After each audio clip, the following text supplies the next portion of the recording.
Academic disadvantages. These kind of problems affect directly or indirectly in the learning of students in virtual classes and depend exclusively on that person, and can provoke that he or she doesn't acquire the necessary knowledge to be promoted to the next level of studies.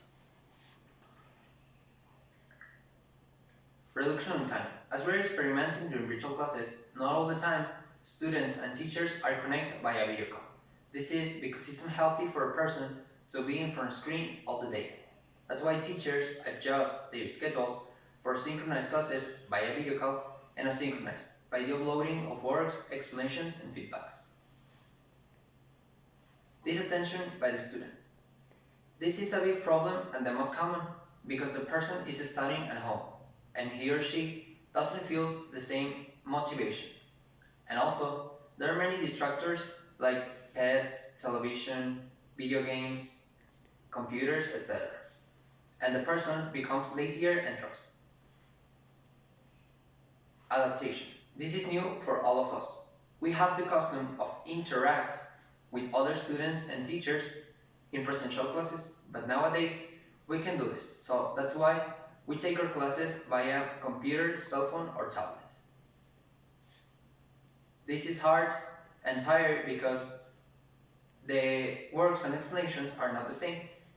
This is out of our comfort zone. New methods of learning. There are many methods of virtual learning, like audio classes, videos, asynchronized and asynchronous classes, virtual books, question forms, etc.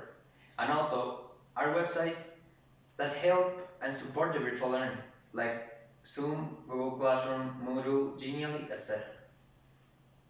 But the problem is when other students can access to those sites. Difficulties to learn. The explanations and the rhythm of learning of each student are different. So that's why there are students that are having problems in the understanding of the topics, and the cases of low grades in the groups had increased, especially in hard subjects like physics and math. Personal disadvantages. Are those disadvantages that also affect the learning of the student, but are not 100% responsibility of the person, are just external factors. External distractions are just that you can involve in that or have influences of other people and sometimes depend on you.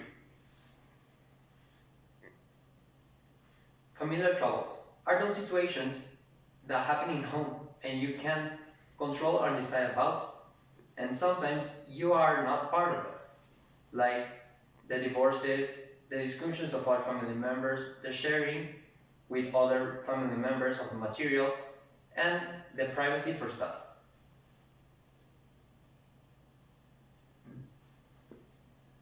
Home recreation.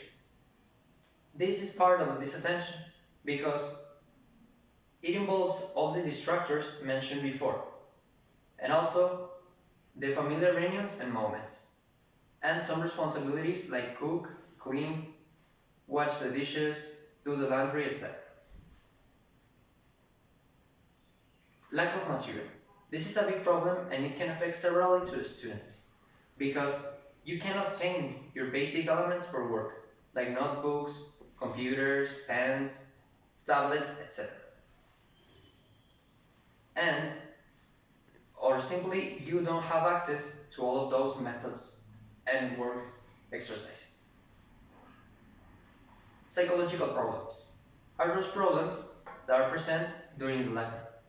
For example, during this lockdown and homeschooling days, the depression and anxiety had become very common between teachers and students.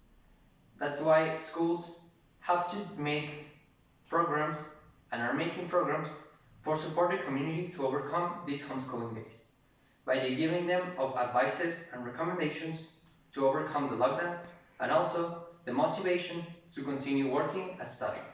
That's why it's doing in our school by the orientation department.